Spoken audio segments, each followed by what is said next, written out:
Përshëndetje të nderuar teleshikues, ja ku takuam sërish në këtë edicion informativ, ku në vim ju ftoj që të ndiqni informacionet e përgatitura. Në Tiranë është zhvilluar protesta e 17 radhazi, ku qytetarët janë grumbulluar fillimisht në sheshin Skënderbej dhe më pas kanë marshuar drejt bulevardit Dëshmorët e Kombit. Tubimi është shtrirë edhe në rrugët kryesore të kryeqytetit, duke shënuar një pjesëmarrje të konsiderueshme. Në Tiranë është mbajtur protesta e 17 radhazi, pjesë e një serie tubimesh që kanë vijuar për më shumë se 2 javë në kryeqytet. Qytetarët janë mbledhur fillimisht në shesin Skënderbej, ku më pas kanë nisur marshimin drejt bulevardit Dëshmorët e Kombit, duke u ndalur përpara godinës së kryeministrisë. Më pas protestuesit kanë vijuar marshimin paqësor në rrugët kryesore të Tiranës, duke krijuar një prani të dukshme në disa prej akseve më të rëndësishme të qytetit. Organizatorët e lëvizjes, të njohur si Qendresa Qytetare, deklarojnë se protesta ka në javën e tretë dhe se pjesëmarrësit mbeten të vendosur për të vijuar tubimet deri në realizimin e kërkesave të tyre. Ata e cilësojnë këtë lëvizje si një reagim qytetar ndaj situatës politike dhe ekonomike në vend, duke theksuar se nuk do të rrihen pavarësisht presionit apo kozjatjes së protestave. Edhe në protestat e ditëve të mëparshëm, pjesëmarrësit kanë kërkuar dorëheqjen e kryeministrit, ndërsa përpara kryeministrisë janë dëgjuar thirrje të përsëritura si Rama jepet dorëheqjen. Në tubime janë artikuluar gjithashtu slogane politike si Rama në burg, Berisha në burg dhe ju erdhi fundi, të cilat janë bërë pjesë e retorikës së protestave të ditëve të fundit. Me vijimin e marshimeve dhe pjesëmarrjen e konsiderueshme të qytetarëve, protesta e sotme konsiderohet nga organizatorët si një tjetër demonstrim i mobilizimit qytetar dhe i qëndrueshmërisë së kërkesave të tyre.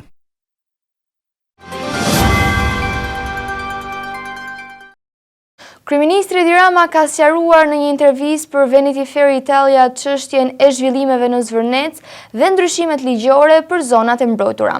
Ai thekson se këto ndryshime nuk lidhen me investitorë të veçantë, por me parafrimin e legjislacionit shqiptar me standardet e Bashkimit Evropian. Rama ka deklaruar gjithashtu se ishulli i Sazanit nuk do të shitet dhe se qeveria po shqyrton vetëm partneritetin e zhvillimit. Kryeministri i Shqipërisë Edi Rama ka reaguar sërish lidhur me debate për projektet në zonën e Zvërnecit dhe ndryshimet në ligjin për zonat e mbrojtura në një intervistë për Vanity Fair Italia. Rama ka sqaruar se ndryshimet ligjore nuk kanë lidhje me investime të veçanta, përfshira të përfolura në publik, por janë pjesë e procesit të parafrimit të Shqipërisë me legjislacionin e Bashkimit Evropian. Ne kemi përshtatur legjislacionin ton me standarde europiane që parashikojnë nivele të ndryshme mbrojtjeje. Ka zona të paprekshme si delta e lumi Vjosa dhe zona ku mund të ndërtohet gjithmonë duke respektuar standardet e BE-s. Duke folur për çështjen e pronësisë në Bregdetin e Zvërnecit, kryeministri theksoi se procesi i transaksioneve është aktualisht i pezulluar deri në sqarimin e titujve të pronësisë. Tani transaksioni është pezull derisa të sqarohet pronësia e lishme e tokave që në Shqipëri mbetet një çështje delikate, që nga rënja e regjimit dhe rishpërndarja e titujve të pronësisë. Sapo të sqarohet pronësia, shuma do të paguhet atij që i takon. Sa i përket ishullit të Sazanit, Rama ka mohuar kategorikisht çdo plan për shitjen e tij, duke sqaruar se ai mbetet pronë e shtetit shqiptar. Është ishulli i Sazanit i cili i përket shtetit dhe nuk ka asnjë synim për ta shitur, po negociojmë një partneritet. Më pas do të nisim analizat mjedisore për të siguruar që natyra të mbrohet. Në të njëjtin intervistë, Rama është ndalur edhe te kërkesa e protestuesve që kërkojnë ndërheqjen e tij, duke deklaruar se qëndrimi i tij në detyrë lidhet me procesin e integrimit evropian. Për sa kohë do e ndiej zjarrin e pasionit do të qëndrojë. Nëse Shqipëria do të pranohej vërtet në Bashkimin Evropian, mbledhja e parë si shtet antar do të ishte rasti më i bukur për të dhënë ndërheqje. Deklaratat vijnë në një kohë kur prej më shumë se 2 javësh qytetarë dhe aktivistë po zhvillojnë protesta në Tiranë duke kërkuar anulimin e projektit në Zvërnec dhe largimin e kryeministrit. Kryeministri Edi Rama ka reaguar ndaj një videoje të publikuar nga ish oficeri antidrogës Dritan Zagani, ku hidhen akuza për udhëtimin e tij në Zvicër. Rama ka sqaruar se vizita ishte private dhe financuar nga vetë ai në kuadër të një ftese nga panajiri ndërkombëtar i artit Art Basel. Kreu i qeverisë ka cilësuar akuzat si të pavërteta dhe pjesë të shpifjeve politike në rrjetet sociale. Kryeministri Edi Rama ka reaguar pas një videoje të publikuar në rrjetet sociale nga ish oficeri antidrogës Dritan Zagani, i cili pretendon se gjatë protestave në Tiranë, kreu i qeverisë ndodhej jashtë vendit me shpenzime publike. Në një postim të gjatë në rrjetet sociale, kryeministri Rama ka hidhur poshtë këtë akuzë duke sqaruar se udhëtimi në Zvicër ka qenë plotësisht privat. Në Zvicër isha i ftuar privatisht nga Art Basel, panajëri i përvitshëm i galerive më prestigjioze të artit në botë, ku janë prezantuar edhe veprat e mia. Kemi dhe i shndruar një ditë e gjysmë me bashkëshorten, si gjithnjë në këto raste, plotësisht me shpenzimet tona. Ai theksoi gjithashtu se gjatë të gjithë karrierës së tij publike nuk ka përdorur fonde shtetërore, por udhëtime private.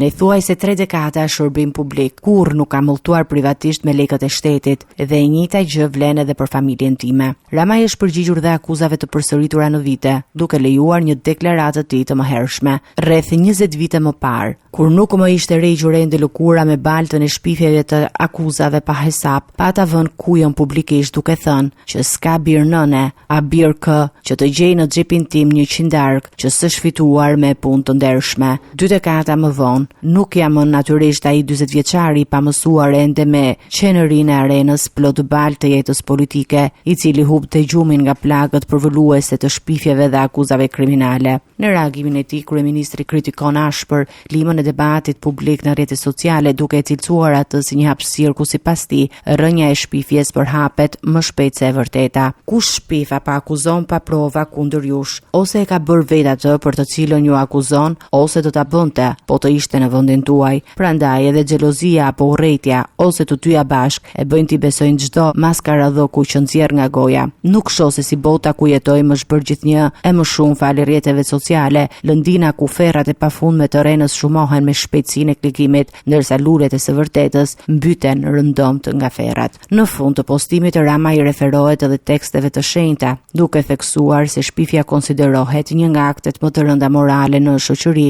ndërsa kërkon dallim të qartë mes kritikës dhe akuzave të pabazuara. Kryetari i Partisë Demokratike Sali Berisha ka akuzuar kryeministrin Edi Rama për përdorim të fondeve publike në udhëtime private, përfshirë fluturime me avion charter. Ai ka kërkuar ngritjen e një komisioni hetimor parlamentar për të verifikuar kostot dhe natyrën e këtyre udhëtimeve. Berisha ka deklaruar gjithashtu se opozita do të mbështesë kërkesat për largimin e kryeministrit dhe hetimin e çështjeve të ngritura nga SPAK. Kryetari i Partisë Demokratike Sali Berisha ka akuzuar kryeministrin Edi Rama për përdorim të parave të buxhetit të shtetit për udhëtime private, përfshirë përdorimin e avioneve charter. Në një konferencë për mediat, Berisha tha se opozita prej vitesh ka kërkuar ngritjen e një komisioni hetimor parlamentar për të verifikuar udhëtimet e kryeministrit, por sipas tij, kjo kërkesë është orrëzuar nga majoranca socialiste. Unë i them se ti je një mashtrues jo 2 metra i gjatë, po 2 kilometra i gjatë. Në qoftë se ta mban, hajde lejo të krijojmë komisionit të analizojmë 140 udhëtime me Ismailin në dispozicion, sa kanë qenë zyrtare dhe sa kanë qenë private dhe familjare. Po ti s'ke turp dhe ti çdo fjali do nxjerrësh një mashtrim. Urdhro do ta mban. Pse nuk lejove komisionin hetimor parlamentar për 140 udhëtime tuaja në 2 vite që i kushtuan vendit 23 milion euro? I kërkoj urgjent të lejoj komisionin. Krijimi i komisionit do të mundësonte transparencën e plot para shqiptarëve. Berisha theksoi gjithashtu se Partia Demokratike do të mbështesë kërkesat e protestuesve që kërkojnë largimin e kryeministrit Edi Rama, duke përmendur edhe mekanizmat kushtetues për mocion me mosbesimin në parlament. Në qoftë se Edi Rama nuk pranon zgjidhjen, një zgjidhje tjetër paqësore, siç e kërkojnë protestuesit, është largimi i të gjithë deputetëve socialistë që nuk janë të implikuar në krime, dhe kjo i hap rrugën shkarkimit me mocion mosbesimi Edi Ramës. Kjo shkarkon në vend Edi Ramën dhe krijon në parlament një mundësi për plotësimin e të gjitha kërkesave, si të 5 kërkesave të tyre, ashtu dhe të një listës tjetër me 20 kërkesa, duke analizuar një nga një ato. Në të njëjtën deklaratë, Berisha u ndal edhe te hetimi i prokurisë së posaçme për trafikun e lëndëve narkotike dhe pastrimin e parave në sektorin e ndërtimit, duke akuzuar drejtuesit e SPAK për mungesë transparence. Dënoj me forcën më të madhe mbrojtjen që i bëhet qeveritarit Tarubës. Kam vlerësuar dhe vlerësoj hetimin e kësaj dosje, nxjerrjen e listës së biznismenëve të implikuar në këtë dosje dhe trafikantëve, por nuk pranoj kur dhe nuk pajtohem kur fshehjen e qeveritarëve apo qeveritarit të pranishëm në takim.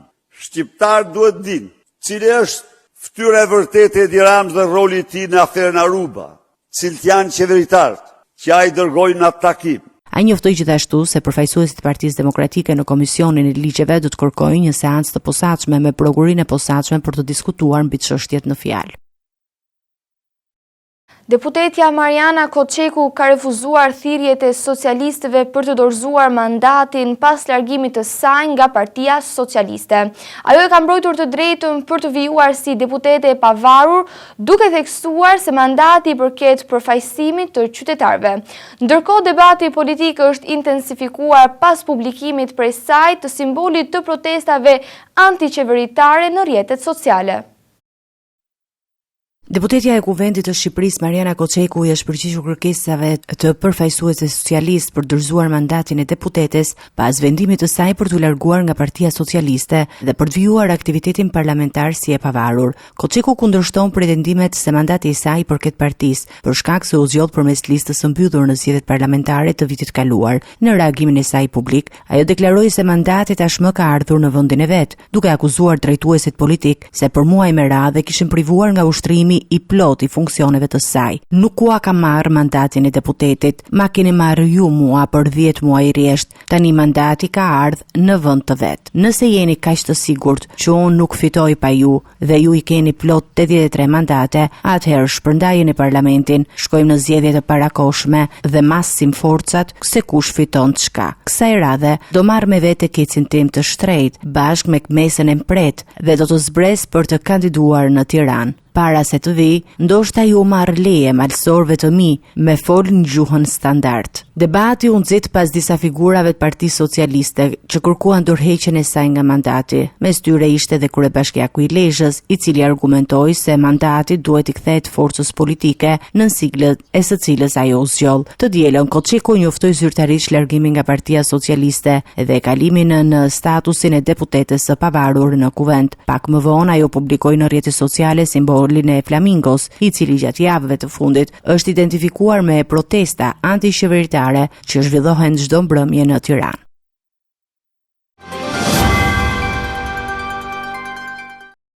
Prokuroria e posaçme ka zhvilluar një operacion të gjerë kundër një grupi të strukturuar kriminal të dyshuar për trafik ndërkombëtar kokaine nga Amerika e Jugut drejt Evropës.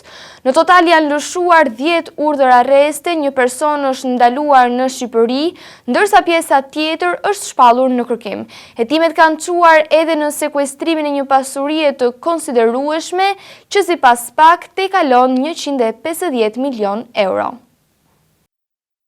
Prokuroria e posaçme kundër korrupsionit dhe krimit të organizuar ka finalizuar një operacion të koordinuar në disa vende në kuadër të hetimeve për një grup të dyshuar të përfshirë në trafikun ndërkombëtar të kokainës. Sipas hetimeve, në krye të këtij rrjeti kriminal dyshohet se qëndron shtitasi Dritan Gjika dhe Eldi Dizdari, i njohur dhe me identitetin tjetër Denis Matoshi. Autoritetet thonë se grupi ka funksionuar si një strukturë e mirë organizuar me role të ndara dhe lidhje ndërkombëtare. Në total janë lëshuar 10 urdhër arreste, ku një prej personave është arrestuar në territorin e Shqipërisë, ndërsa për 2 të tjerë përvijon kërkimi aktiv. 7 persona të tjerë dyshohen se ndodhen jashtë vendit dhe janë shpadur në kërkim ndërkombëtar. Në kuadër të hetimeve, SPA ka caktuar masën arrest me burg për disa anëtar të dyshuar të grupit të përfshirë. Emrat e listuara në dosje hetimore, ndërsa operacioni po vijon në bashkëpunim me agjenci ligjvatuese ndërkombëtare. Sipas dosjes hetimore, gjatë periudhës 2019-2021, ky grup dyshohet se ka trafikuar mbi 50 ton kokainë nga Brazili drejt Belgjikës dhe Holandës, duke përdorur rrugë të sofistikuara të trafikut ndërkombëtar dhe metoda të kamuflimit të ngarkesave. Po sipas PAK, në të njëjtën periudhë, autoritetet në disa vende europiane dhe amerikano-latine kanë sekuestruar rreth 9 ton kokainë të lidhura me këtë rrjet në operacione të zhvilluara në Belgjikë, Holandë, Ekuador dhe Kolumbi. Hetuesit thonë se një pjesë e konsiderueshme e të ardhurave të përfituara nga trafiku i drogës drogës është transferuar në Shqipëri në formë cash dhe më pas është investuar në sektorin e ndërtimit, hotelerisë dhe biznese të ndryshme tregtare. Në kuadër të këtij hetimi, SPA ka vendosur në sekuestro më shumë se 120 pasuri të paluajtshme, automjete luksoze, aksione në kompani dhe llogari bankare. Vlera e përgjithshme e aseteve të sekuestruara sipas organit të akuzës i kalon 150 milion euro. Operacioni i zhvilluar në drejtimin e strukturave të posaçme hetimore përfshir kryeprokurorin Klodian Braho dhe prokuroren e posaçme Doloreza Musabedhiu, të cilët kanë udhëhequr koordinimin e dosjes së ndërkombëtare. Sipas hetimeve hetimore, kjo çështje ka ecur paralelisht me dosje të tjera të mëparshme që lidhen me grupe të ngjashme kriminale, ku janë lëshuar urdhër arreste dhe masa sigurie për persona të dyshuar për përfshirje në rrjetet dhe trafikun e drogës në disa vende.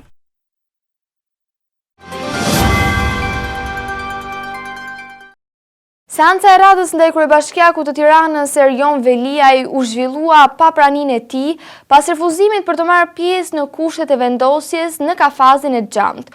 Gjykata e posaçme rrëzoi 5 kërkesat e paraqitura nga mbrojtja, duke i cilësuar të pabazuara ose të shqyrtuara më herët. Ndërkohë, procesi u shty për më 23 qershor për t'i dhënë kohë mbrojtjes të njihet me aktet e dosjes. Seanca e radhës në procesin gjyqësor ndaj kryebashkiakut të Tiranës Erjon Veliaj u zhvillua pa praninë e tij, pasi ai kishte njoftuar paraprakisht gjykatën se nuk do të merrte pjesë për sa kohë mbahet në kafazën e xhamt, të cilën e konsideron jo dinjitoz dhe fyes. Përmes avokatit të mbrojtës Plaren Dreca, Veliaj paraqiti 5 kërkesa pranë gjykatës së posaçme kundër korrupsionit dhe krimit të organizuar. Mes tyre ishte lejimi i kamerave dhe transmetimi drejt për drejt i procesit, dalja nga kafazi i xhamt, njohja me prova digjitale, vënia në dispozicion e mënyrës së administrimit të kallëzimit të bërë nga Nesti Angoni, si dhe zhvillimi i seancave një herë në 2 javë. Pas shqyrtimit në dhomë këshillimi, GKK-ja vendosi të rrëzojë të gjitha kërkesat e paraqitura nga mbrojtja. Sipas gjykatës, vendosja e pandehurit në kafazin e xhamt nuk cënon parimin e prezumimit të pafajësisë, ndërsa kërkesa për zhvillimin e seancave çdo 2 javë nuk gjen mbështetje në legjislacion në fuqi. Gjykata argumenton gjithashtu se për disa prej kërkesave të tjera ishte shprehur më herët, duke mos e parë të arsyeshme për rishqyrtimin e tyre. Nga ana tjetër, mbrojtja e Veliajt kërkoi shtyrjen e seancës me argumentin se 24 fashikujt e dosjes ishin vënë në dispozicion vetëm pas ditën e së hënës, duke mos i lënë kohë mjaftueshme për shqyrtimin e materialeve. Avokati Plaren Dreca ngriti gjithashtu shqetësime për mos lejimin e kamerave gjatë procesit, i cili përbën cënim të së drejtës kushtetuese të medias për informimin publik. Në përfundim, gjykata e posaçme pranoi kërkesën e mbrojtjes së Ajola Xoxës për t'u njohur me aktet e dosjes, duke vendosur shtyrjen e seancës së radhës në datën 23 qershor. Një ditë pas atentatit mafioz në Mirdit, ku humbi jetën 45 vjeçari Walter Leshi, autorët mbeten ende të paidentifikuar. Hetuesit po përballen me vështirësi për shkak të mungesës së kamerave të sigurisë dhe gjurmëve në vendngjarje. Pavarësisht kontrolleve intensive dhe monitorimit me dron, policia nuk ka arritur të përcaktojë drejtimin e largimit të autorëve. Një ditë pas atentatit të ndodhur në Mirdit, ku mbeti i vrarë 45 vjeçari Walter Leshi, hetimet vijojnë pa një pistë konkrete që mund të çojë në identifikimin e autorëve. Policia e Lezhës ka marrë në pyetje një koleg të viktimës me të cilën ai ishte nisur drejt vendit të punës mëngjesin e ngjarjes. Sipas dëshmisë së tij, kolegu kishte ndaluar në një lokal disa kilometra larg vendit, në të cilën ndodhi atentati, për të konsumuar një kafe, ndërsa Leshi kishte vijuar rrugën i vetëm. Dyshohet se autorët i kishin zënë prik 45 vjeçarit në një segment rrugor me kthesa, duke shfrytzuar terrenin malor dhe mungesën e lëvizjeve në orët e para të mëngjesit. Sapo automjeti i viktimës ju afrua vendit ku ishte pozicionuar, autorët hapën zjarr duke i marrë jetën në vend. Relivi i thyer i zonës dhe mungesa e kamerave të sigurisë në këtë aks rrugor dyshohet se u ka mundsuar autorëve të largohen pa lënë gjurma të dukshme. Burimet nga grupi hetimor bëjnë me dije se mungesa e provave materiale po e vështirëson ndjeshëm zbardhjen e ngjarjes. Deri më tani nuk ka persona të shoqëruar apo të ndaluar në lidhje me vrasjen. Aktualisht prova kryesore në dispozicionin e hetuesve mbeten gozhojat e sekuestruara në vendin e ngjarjes, si dhe automjeti me cilin udhtonte viktima. Pavarësisht kërkimeve intensive në terren dhe përdorimit të dronëve për monitorimin e zonës, autoritetet nuk kanë mundur ende të gjejnë gjurmë që mund të ndihmojnë në përcaktimin e itinerarit largimit të autorëve. Grupi hetimor vijon punën për zbardhjen e plotë të rrethanave dhe identifikimin e personave përgjegjës për atentatin.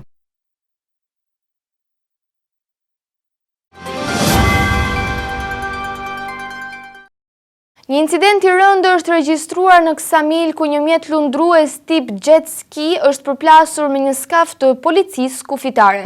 Si pasojë e përplasjes, drejtuesi i mjetit, një 22 vjeçar, ka humbur jetën pasi u transportua me urgjencë në spital. Policia po heton rrethanat e ngjarjes dhe shkaqet e aksidentit. Një aksident i rëndë detar është regjistruar në zonën turistike të Ksamilit, ku një mjet lundrues është përplasur me një skaf të policisë kufitare. Sipas të dhënave zyrtare, mjeti lundrues rritoi nga 22 vjeçari Arbiano Kreci, banues në Ksamil, i cili në momentin e ngjarjes po lundronte në det me shpejtësi të lartë. Ngjarja ka ndodhur rreth orës 18:30 në një distancë prej 400 metrash larg brekut, ku skafi i policisë kufitare ndodhej në monitorim të hapësirës detare. Sipas policisë, përplasja mes dy mjeteve ka qenë e fortë, duke shkaktuar dëmtime të rënda për drejtuesin e jet skis. Menjëherë pas incidentit, 22 vjeçari është nxjerrë nga uji nga efektivët e policisë dhe persona të tjerë që ndodheshin në zonë me mjete lundruese, ndërsa është transportuar me urgjencë drejt spitalit. Pavarësisht ndërhyrjes mjekësore, i riu nuk ka mundur të mbijetojë plagëve të marra dhe ka ndruar jetë. Autoritetet kanë nisur hetimin për të zbardhur plotësisht rrethanat e aksidentit, përfshirë shpejtësinë e mjetit, kushtet e lundrimit dhe mënyrën e zhvillimit të përplasjes në zonën detare të Ksamilit.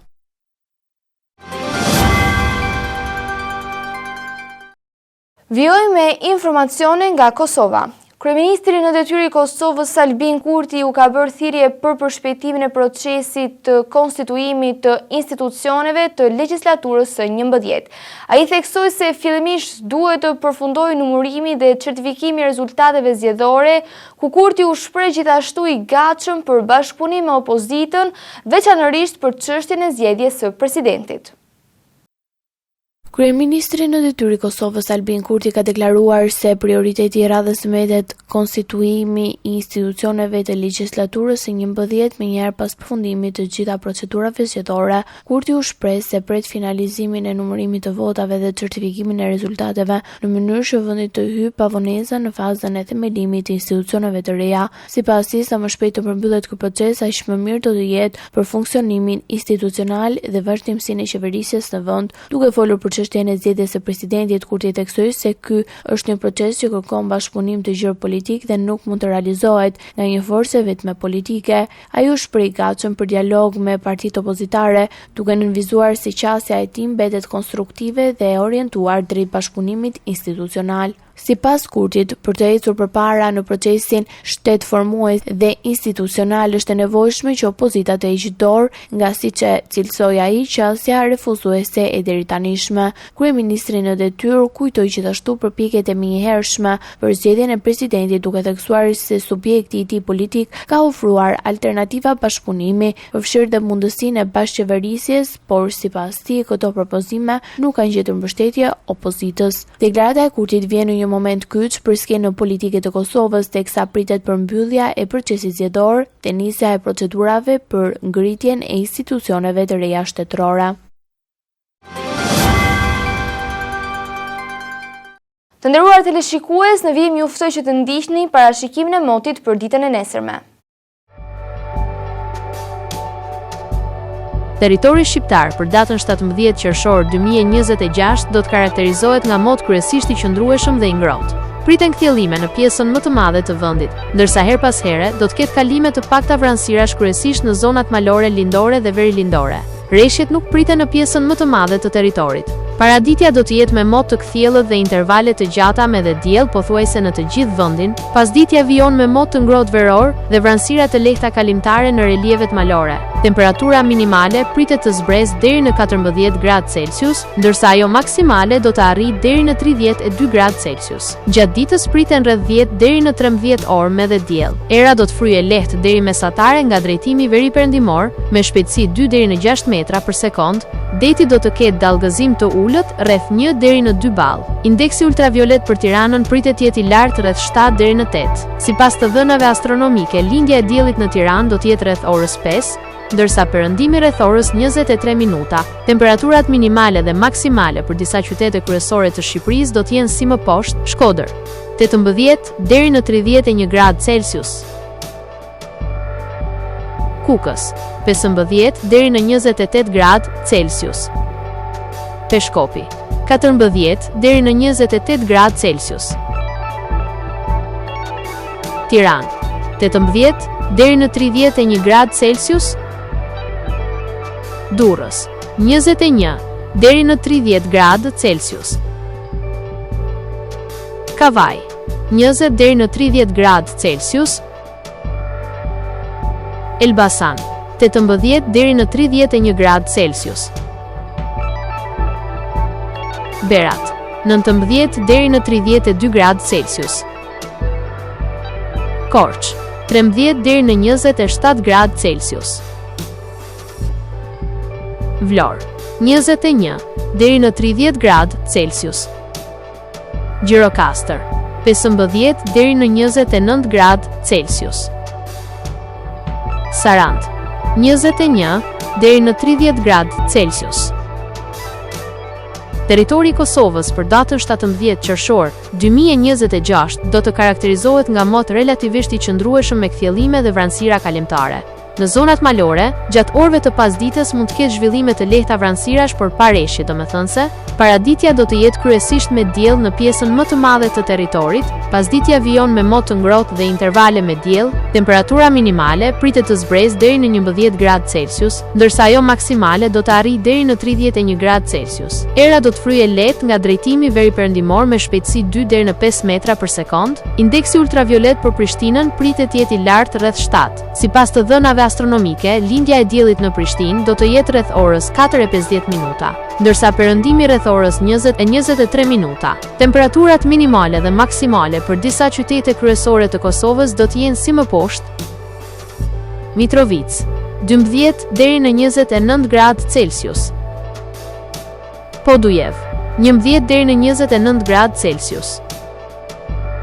Skënderaj, 12 deri në 29 gradë Celsius. Pej, 11 deri në 28 gradë Celsius. Prishtinë, 12 deri në 31 gradë Celsius. Gjakov, 13 deri në 30 gradë Celsius. Malishev, 13 deri në 30 gradë Celsius. Gjilan, 12 deri në 29 gradë Celsius.